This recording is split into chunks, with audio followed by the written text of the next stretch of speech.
जी, अस्सलाम वालेकुम। मैं आयशा कंवर एक नई वीडियो के साथ हम लोगों ने इलेक्ट्रोकेमिस्ट्री की जो पोर्शन स्टार्ट किया था उसमें आप लोगों को मैंने पढ़ाया था। अगर आप लोग पीछे इसी के बैक पे आप लोग जाएं तो इसी वीडियो के पिछली वीडियो अगर आप लोगों ने देखी हो सब लोगों ने तो आप लोगों को अंदाजा हो जाएगा कि हम लोगों ने पिछली वीडियो में क्या पढ़ा था। ऑक्सीडेशन नंबर पढ़ा था, स्प्लिट-ऑक्स रिएक्शन की टाइप पढ़ी थी और स्पॉन्टेनियस और नॉन स्पॉन्टेनियस रिएक्शन के बारे में पढ़ा था।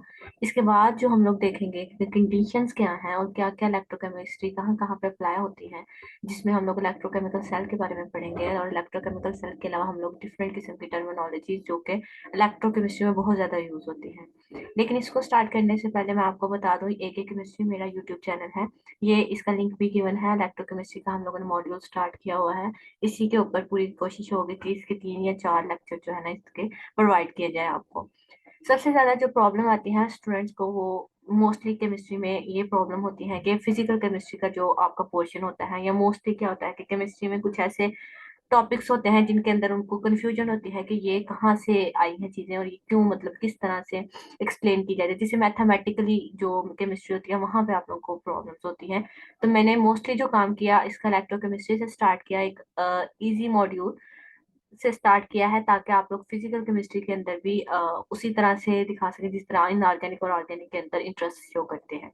तो इलेक्ट्रोकेमिस्ट्री मैंने पहला मॉड्यूल जो है फिजिकल केमिस्ट्री से लिया हुआ है, लेकिन इससे पहले आपने 2 वीडियोस देखे होंगे जिसमें आप लोगों को मॉलिक्यूलर फोर्सेस जो कि इनऑर्गेनिक का एक सेटअप था उसके अंदर मैंने एक वीडियो बनाई थी। 2 पार्ट में थी वो, पार्ट 1 और पार्ट 2 में थी।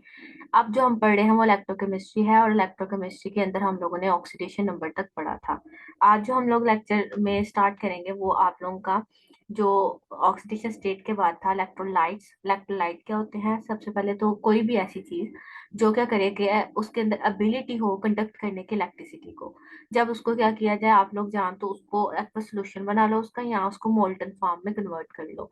अगर तो आप किसी चीज को मोल्टेड फॉर्म में कन्वर्ट करोगे, मोल्टन फॉर्म से मुराद यह है कि आप उसको गर्म करो और वो मेल्ट हो जाए यानी उसकी जो है मेल्टेड फॉर्म में वो आ जाए। और एक्वा सोल्यूशन यानी कि कोई भी आप उसका सोल्यूशन बना लो और उसके अंदर वो आयनाइज हो जाए और आयनाइज होने के बाद उसके अंदर एबिलिटी हो कि वो उस इलेक्ट्रिसिटी को कंडक्ट कर सके। तो कोई भी ऐसी ऐसी शय कह सकते हैं आप लोग, कोई भी आयनिक स्पीसी, आप आयनिक में कह रही हूँ या कोई भी स्पीशी कह लें तो बेहतर रहेगा, कोई भी स्पीशी जो क्या कर सके आयनाइज हो सके अपने सोल्यूशन फॉर्म में और क्या कर सके कंडक्ट कर सके इलेक्ट्रिसिटी को, तो वो इलेक्ट्रोलाइट कहलाएगी। ठीक है।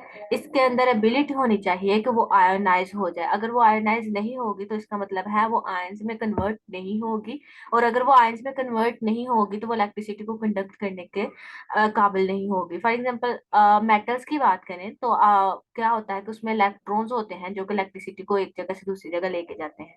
बट यहाँ पे जो बात की जा रही है, चूंकि आप लोग इलेक्ट्रोकेमिस्ट्री पढ़ रहे हो, आप लोग किसी सोल्यूशन फॉर्म की बात करोगे, आप किसी ऐसी शय की बात करोगे जो कि आयनाइज हो सके और आयन में कन्वर्ट होकर वो इलेक्ट्रिसिटी को कंडक्ट कर सके। अब इलेक्ट्रिसिटी को कंडक्ट करने के लिए उसको आयन आयन में कन्वर्ट होना बहुत जरूरी है, क्योंकि अगर कोई चीज एक कैरियर होता है ना, कैरियर करना चाहिए किसी चीज को, इलेक्ट्रिसिटी को कैरियर की जरूरत होती है। मेटल्स में वो कैरियर इलेक्ट्रॉन होते हैं जो कि उसके फ्लो की वजह से आप लोग कहते हो कि इलेक्ट्रिसिटी प्रोड्यूस हो गई है। बट अगर सोल्यूशन फॉर्म में देखें या मोल्टन फॉर्म में जो आप लोग इलेक्ट्रोलाइट का सोल्यूशन स्टडी करते हो वो मोस्टली सोल्यूशन फॉर्म होती है या मोल्टन फॉर्म होती है और उनके अंदर इलेक्ट्रोड लगाए होते हैं। वो हम नेक्स्ट चैप्टर में जब इलेक्ट्रोकेमिकल सेल की बात करेंगे तो वहां पे आप लोग पूरा पढ़ोगे। इलेक्ट्रोकेमिस्ट्री का ही मॉड्यूल होगा, उसी का कोई थर्ड वाला लेक्चर आ जाएगा। अभी दूसरी वीडियो है इसकी, आहिस्ता आहिस्ता इसके 8-10 वीडियोस बनेगी और फिर इलेक्ट्रोकेमिस्ट्री का मॉड्यूल इंशाल्लाह ताला आपका पूरा हो जाएगा। तो यहाँ पे लिखा ये जा रहा है कि इसके लिए जरूरी है कि वो स्पीशी जो आप लोगों ने उसको आप लोगों ने सॉल्युबलाइज करवाया है, सोल्यूशन उसका बनाया है, सोल्यूशन फॉर्मेशन करवाई है, वो सोल्यूशन फॉर्मेशन क्या होनी चाहिए? वो उसके अंदर आयंस में कन्वर्ट होनी चाहिए।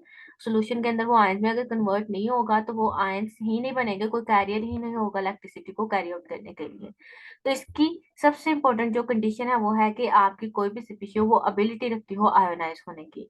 3 तरह से इलेक्ट्रोलाइट को कन्वर्ट किया जाता है, इसको डिवाइड किया जाता है। जो 3 टाइप्स है मैंने आगे 2 की एग्जांपल दी हुई हैं। सबसे पहले है स्ट्रॉन्ग इलेक्ट्रोलाइट।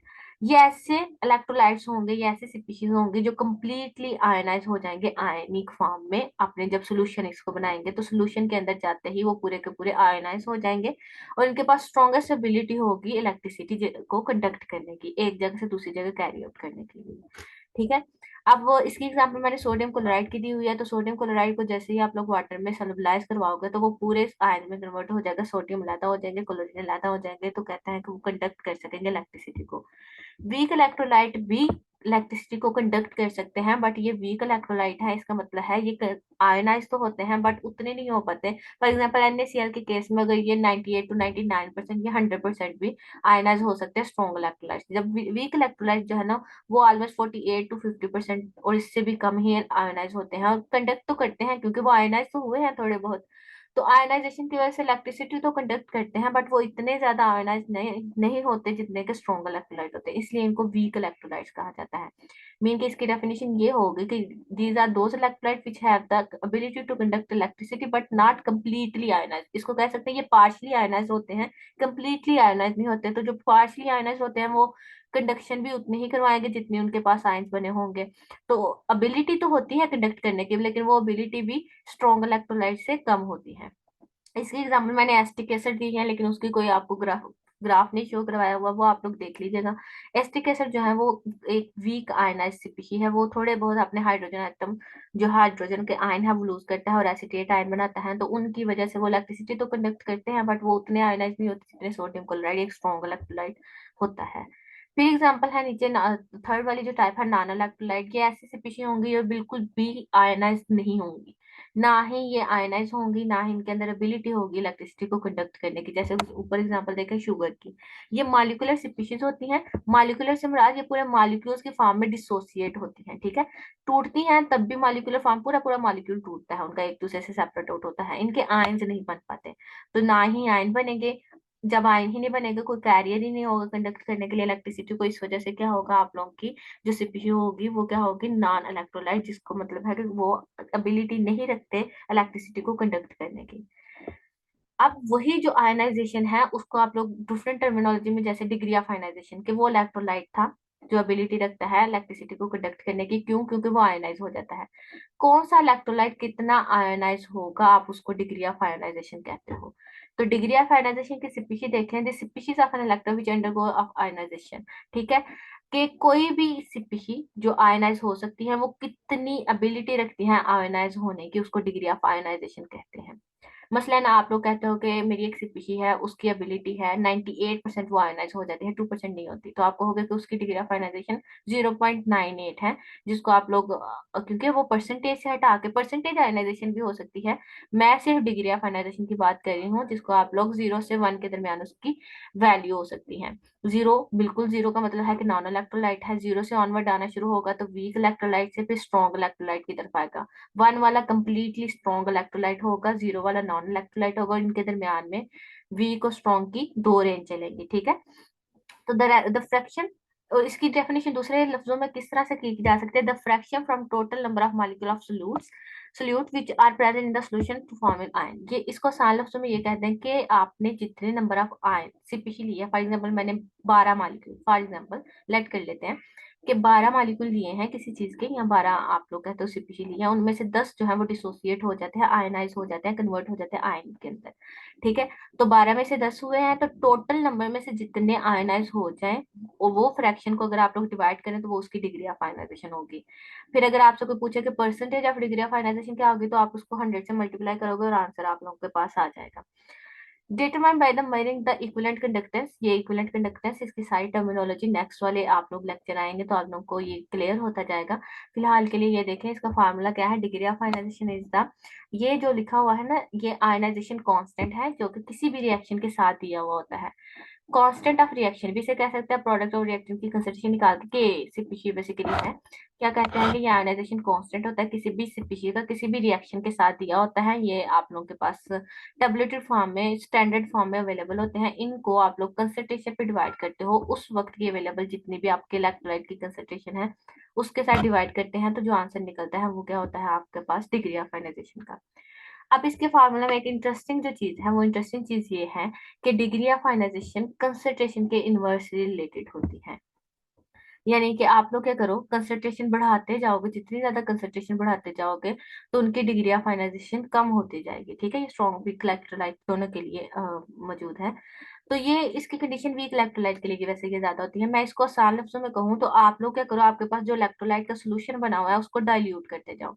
डाइल्यूट का मतलब है आप उसके अंदर सॉल्वेंट की कंसंट्रेशन बढ़ाते जा रहे हो। तो सॉल्वेंट की कंसंट्रेशन बढ़ाते जाओगे तो इसका मतलब है उसके अंदर जो सोलूट की कंसंट्रेशन है वो कम होती जा रही है, सॉल्वेंट बढ़ता जा रहा है, डाइल्यूशन भी बढ़ती जा रही है, सॉल्वेंट भी बढ़ता जा रहा है। तो कंसंट्रेशन सी जो कंसंट्रेशन है इलेक्ट्रोलाइट की वो डिक्रीज होती जाएगी। इसके साथ डिग्री ऑफ आयनाइजेशन का इनवर्स रिलेशन है, तो कंसंट्रेशन डिक्रीज होगी तो डिग्री ऑफ आयनाइजेशन इंक्रीज होती जाएगी। ठीक है, यहाँ तक बात। इसको दूसरे आसान अल्फाज में ये कह सकते हैं कि degree of ionisation directly related है डाइल्यूशन से। डाइल्यूशन बढ़ती जाएगी तो कंसंट्रेशन, डाइल्यूशन के बढ़ने से कंसंट्रेशन क्या होती है, डिक्रीज होती जाती है, और डिग्री ऑफ आयनाइजेशन बढ़ती जाती है। तो डिग्री ऑफ आयनाइजेशन का डाइल्यूशन के साथ डायरेक्ट रिलेशन है और कंसंट्रेशन के साथ इनवर्स रिलेशन है। यानी कि मिसाल के तौर पे आप लोग क्या करो कि पानी के अंदर आप लोगों ने सोडियम क्लोराइड मिक्स किया है, आप क्या करो पानी बढ़ाओगे तो डाइल्यूशन बढ़ेगी, डाइल्यूशन बढ़ेगी तो डिग्री ऑफ आयनाइजेशन भी बढ़ेगी, क्योंकि आप लोग के जो चार्जेस हैं वो सेपरेट होना शुरू हो जाते हैं। चार्जेस नहीं कहना चाहिए, आयंस कहना चाहिए।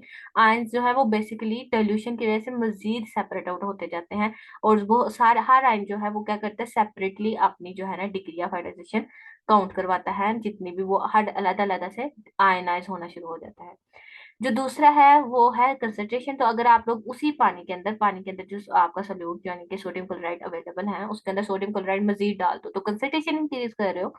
तो कंसंट्रेशन इंक्रीज करने से इसकी डिग्री ऑफ आयनाइजेशन डिक्रीज होगी। वजह यह है कि आप लोगों की बहुत ज्यादा इलेक्ट्रोलाइट की कंसंट्रेशन की वजह से वो आयोनाइज कंप्लीटली सॉल्वेंट के मॉलिक्यूल में वो सॉल्वलाइज नहीं हो पाएंगे, सॉल्वेटेड नहीं हो पाएंगे, जिसकी वजह से वो क्या होंगे कि वो जमकट्टा या करोट बनाकर बैठ जाएंगे, और वो सारे के सारे इलेक्ट्रोलाइट एक दूसरे के साथ बहुत ज्यादा क्या कह सकते हैं कि क्राउडेड फॉर्म में इकट्ठे हो जाएंगे। वो सेपरेट आउट नहीं हो पाएंगे, उनके पास स्पेस नहीं होगी, अवेलेबल स्पेस नहीं होगी, जिसकी वजह से वो आयनाइज होकर अलग अलग आयन को कर सके। इसलिए उनकी डिग्री ऑफ कंसंट्रेशन बढ़ाने से डिग्री ऑफ आयनाइजेशन आयनाइजेशन कम होती है। लास्ट वाली स्लाइड है, ये वाली टर्मिनोलॉजी चेक कर लें, इसके बाद हम लोग जो है नेक्स्ट लेक्चर में मिलेंगे आपसे। इसमें क्या है, एक है आयनिक मोबिलिटी और एक है ट्रांसपोर्ट नंबर मैंने लिखा हुआ। आयनिक मोबिलिटी क्या होती है कि किसी भी आयन जो आयन मूव कर रहा है, मिसाल के तौर पे मैंने दो इलेक्ट्रोड लगाए, एक सेल लगाया, सेल के अंदर दो इलेक्ट्रोड डिप किए, हर इलेक्ट्रोड और इस जो अंदर इलेक्ट्रोलाइट का सोल्यूशन है, सोल्यूशन किसका है, एक सेल, एक सेल के अंदर इलेक्ट्रोलाइट का सोल्यूशन होगा और उसके अंदर इलेक्ट्रोड लगे होंगे। तो जो आयन है वो अपने ऑपोजिट इलेक्ट्रोड के पास यानी कि अपने जो है इलेक्ट्रोड के पास जाएगा। फॉर एग्जांपल पॉजिटिव आयन है तो वो नेगेटिव इलेक्ट्रोड यानी कि थर्ड के पास जाएगा, कह सकते हैं। तो उसके बाद क्या होता है कि वो जो आयन है जिस स्पीड के साथ वो मूव करके जाएगा अपने इलेक्ट्रोड तक वो उसकी आयनिक मोबिलिटी होगी।